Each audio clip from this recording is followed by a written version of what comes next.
એ કમલમ માંથી આવેલી સ્ક્રિપ્ટ વાંચતા હતા. ખ્યાલ છે?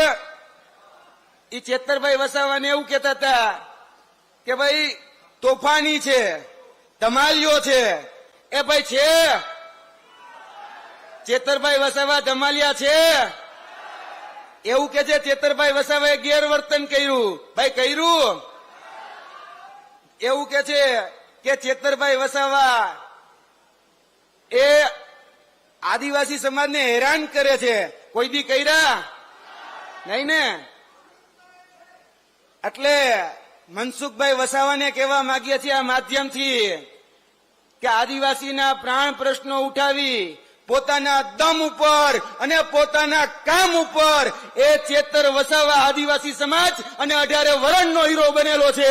એ ક્યારેય કોઈની પગ ચુંબી કરીને કે કોઈની ચાટુકારિતા કરીને બનેલો હીરો નથી. એ તમે છો. એટલે તમે જે કહો છો, પેલા તો ભારતીય જનતા પાર્ટીના નેતા હળી મળીને વિચારી લે કે કહેવાનું શું છે. એક નેતા એવું કે છે ભારતીય જનતા પાર્ટીના કે ભાઈ ચેતરભાઈ વસાવાએ હાથ ઉપાડ્યો. એક ભાઈ એવું કે છે કે ભાઈ એક ચેતરભાઈ વસાવાએ ગ્લાસ ઉપાડ્યો. એક નેતા એવું કે છે કે ભાઈ મહિલાનું અપમાન કર્યું. ભાઈ કર્યું શું પેલા તમે રૂમમાં નક્કી કરીને નક્કી કરી લ્યો, પછી કેવા આવો.